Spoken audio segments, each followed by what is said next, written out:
Unconventional gas includes coal seam gas, tight sands, shale gas, and underground gasification. Various types of stimulation must be used to mine the gas directly from the source rock.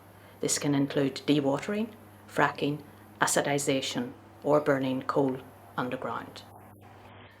One of the most intensive areas of unconventional gas development in Australia, close to areas of human population, lie in Queensland, in a triangle bordered by the towns of Chinchilla, Tara, and Dalby.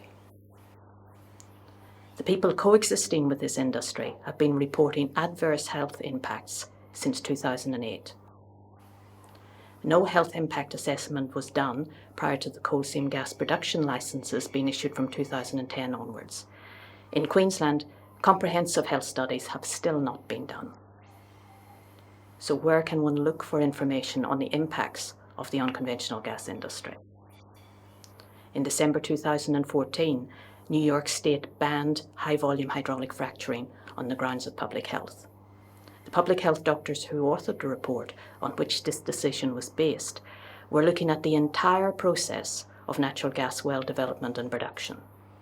Their conclusion was that the risks to public health from unconventional gas cannot be adequately managed if they are not clearly understood. The current scientific information is insufficient. Howard Zucker, who was New York's acting health commissioner, said the study had identified significant public health risks. And he went on to say, "I asked myself, would I let my family live in a community with fracking? The answer is no.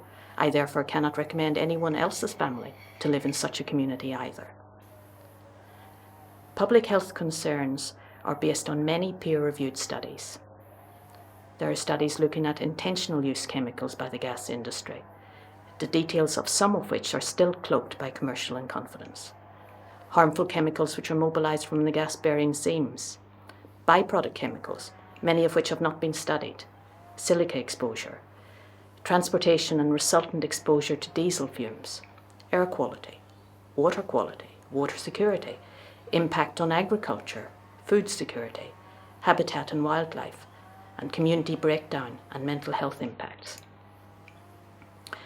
There are studies of American gas field communities where symptoms were reported such as skin rash, irritation, nosebleeds, nausea, vomiting, abdominal pain, breathing difficulties, cough, anxiety, stress, headaches, dizziness, eye irritation, throat irritation. There are very significant studies concerning risks. A study from Cornell University found that babies born within 2.5 kilometres of a gas well had lower birth weight and more health problems than babies who were born within 2.5 kilometres of a well that was planned but had not been drilled. The significance of this is that in the US, a low birth weight preterm baby incurs an average of $15,000 additional hospital costs in the first year of life, and each low birth weight infant is 50% more likely to require special education services as well as having lower lifetime earnings. A very large study from Colorado found that children born in areas with the highest number of gas wells had a 30% increased rate of congenital heart defects compared to children born in areas with no gas wells within 10 kilometres. The rate of congenital heart disease was approximately 1%, so that means for every 1,000 children born, an extra 3 were likely to have congenital heart defects. A review of 150 studies concluded that chemicals released during natural gas extraction may harm human reproduction and development, with strong evidence of decreased semen quality in men, higher miscarriage rate in women, and increased risks of birth defects in children. Studies document extreme air pollution in remote and rural Utah, which is far from major urban and industrial regions, but is the site of major oil and gas development. Air pollution over 2 consecutive winters far exceeded that in the most heavily polluted inner city. It was 10 to 100 times worse than the average US city. The volatile organic compound emissions was the equivalent of the annual emissions from 100 million cars. The significance is outdoor air pollution causes cancer. In 2013, the World Health Organization defined outdoor air pollution as a Class 1 carcinogen. Diesel fumes, benzene, particulate matter all cause cancer. The danger of particulate matter is well understood. Particles, if small enough, can be absorbed from the lungs directly into the bloodstream, causing damage to multiple organs. This includes lung damage, strokes, heart attacks, kidney damage, diabetes, high blood pressure. With particulate matter, there is no safe level of exposure.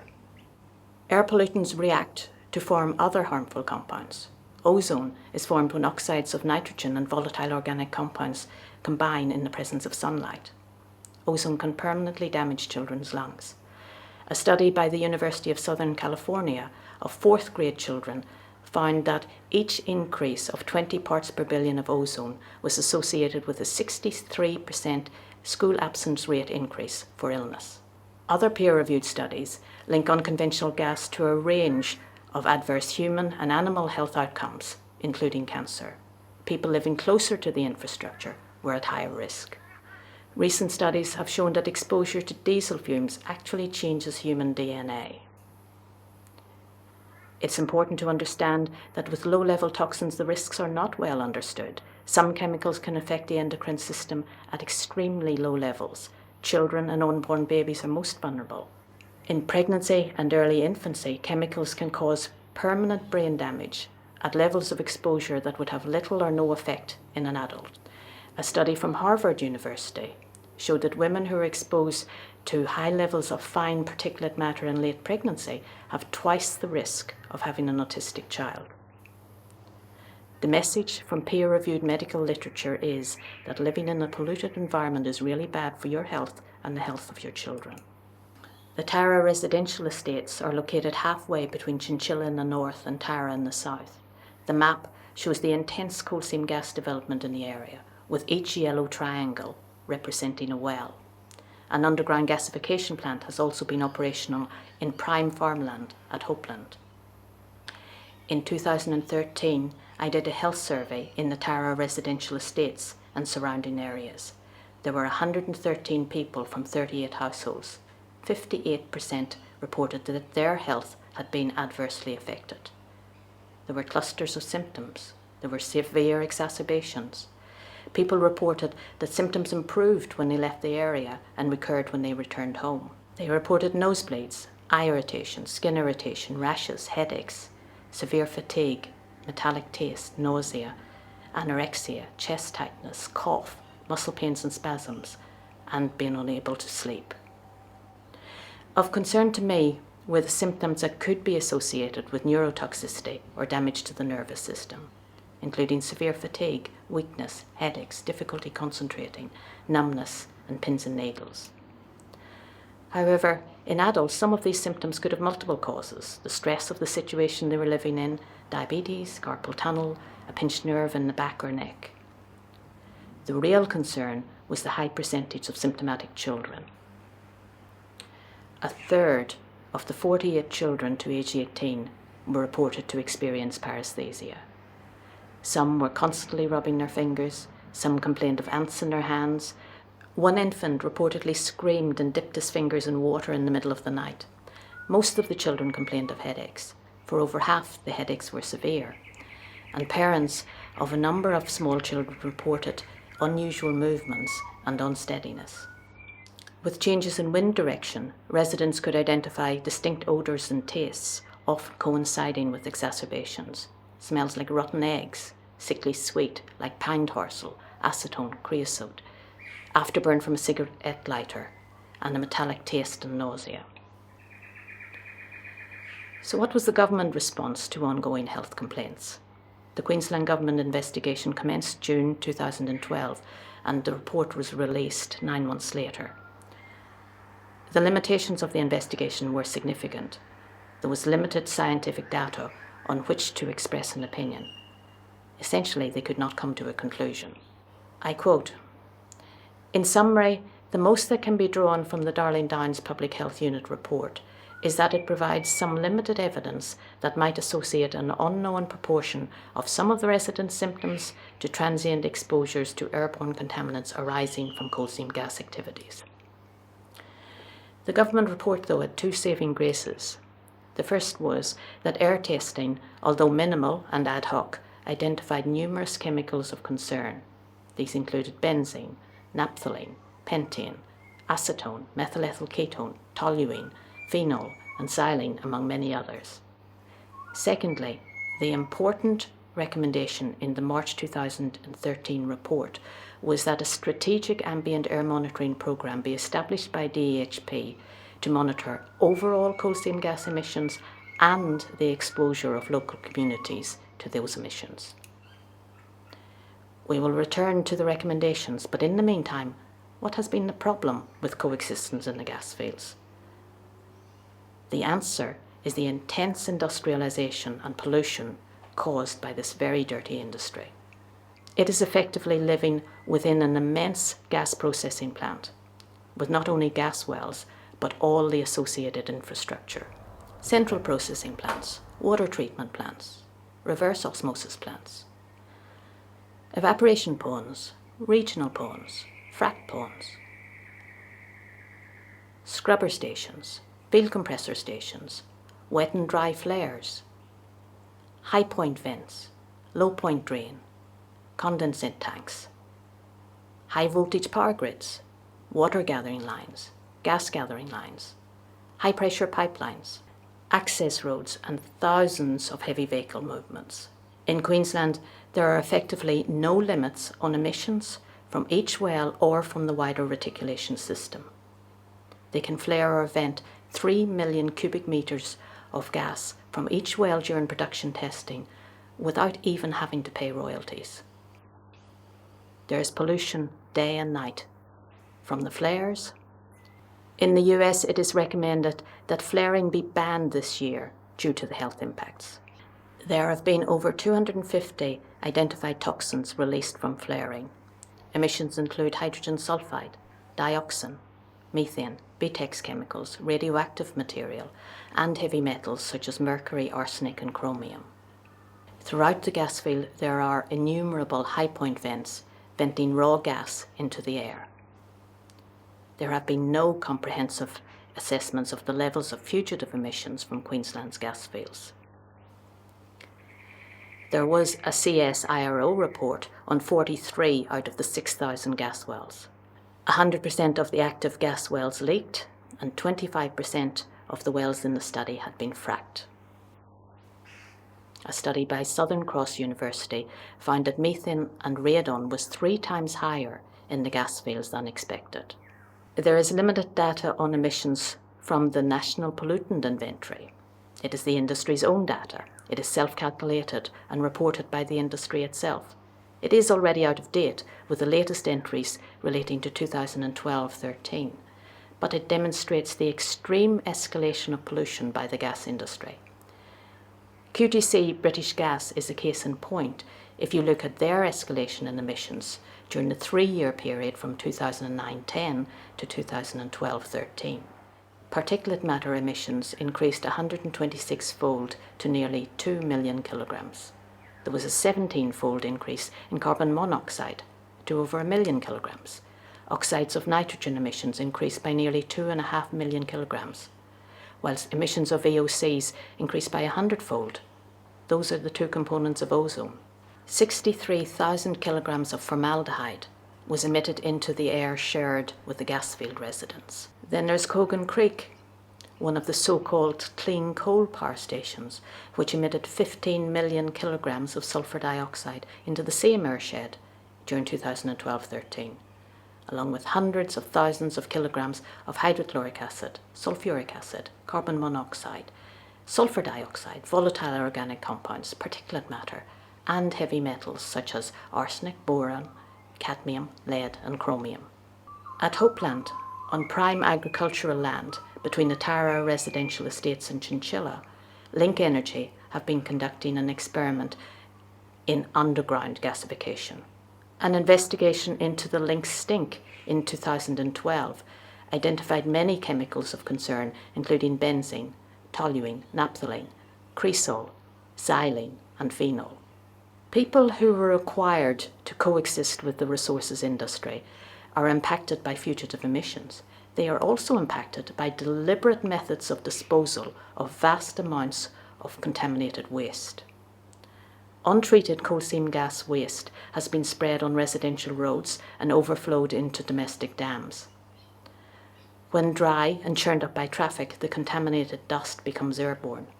The human sewage, as well as drilling waste, is stored on huge open ponds and disposed of on agricultural land in the Western Downs. The problem with emissions to air is that what goes up comes down. Residents complain of toxic rain, sometimes black, sometimes white. It takes the paint off cars. It falls onto roofs and into the collected rainwater, which is the drinking source of many people. Rainwater tanks have been tested by EHP and the TV show Today Tonight. They found acid rain, which is an indicator of serious air pollution. The pH was as low as 4.36. A range of heavy metals were detected, including arsenic, chromium, nickel and lead, as well as hydrocarbons. All exceeded the Australian drinking water standards. Lead was 10 times above safe levels. Private tests identified radioactive elements as well in the rainwater tanks. Private urine tests were done on 16 people. A range of very concerning chemicals were detected, including methylethyl ketone, acetone, phenol, cresol, polycyclic aromatic hydrocarbons, and the metabolites of toluene and xylene. 13 people showed a mixture of 2 or more chemicals in their urine. The tests were done at an occupational health and safety lab for analysis of gas field and industrial contaminants. The reference range available is for adult workers, potentially exposed over an 8-hour day. No reference range exists for children or adults living 24/7 in a gas field. So, life in a gas field. Tons of air pollution from the gas plants, road spraying with contaminated and radioactive waste, and coal seam gas waste on agricultural land, contaminated rainwater, sick people who are breathing mixtures of chemicals in their urine, and there are unexplained deaths of animals and birds. In March 2013, the Queensland Government report into coal seam gas in the Tara region recommended air monitoring for overall coal seam gas emissions and the exposures of the local community. It's now 2015. What has been done? The answer is that an active decision was taken to not do the testing. In October 2014, I received a letter from Dr. Bristow of the Darling Downs Hospital and Health Service. He wrote, "This recommendation was apparently initially considered by the Department of Environment and Heritage Protection, who determined the air quality data from Tara indicated compliance and thus did not support in expanding the programme." In the meantime, what has happened to the people? There were 113 people in my original survey. 2 years later, 45 out of those 113 have gone. 6 families were bought out by the gas companies under confidentiality agreements and are not allowed to speak. Some walked off with nothing. At least one family is homeless. Many impacted families remain. New families have moved in, and new families are reporting impacts. Within the past 3 months, a health crisis has developed in Hopeland, now targeted by 2 types of unconventional gas development, coal seam gas and underground gasification. The soil is contaminated with high levels of hydrogen sulfide, carbon monoxide and hydrogen. Over an area of 320 square kilometres, farmers have been forbidden to dig a hole deeper than 2 metres. Stock and domestic water bores are kicking with explosive levels of gas. Water bores have dropped more than 60 metres and are unusable. Volatile organic compounds at 5% per volume have been measured on residents' verandas. Stock animals have been dropping dead. But for Origin, the coal seam gas company wanting to drill another 100 wells this year, it is business as usual. Future generations will be dealing with the legacy unfolding now. At stake now is the health of our people, the security of our food supply, the security of our water supply. This is the asbestos of our time. Health should always come first. We need jobs, but not ones which poison our children and destroy our future. A Royal Commission is urgently needed.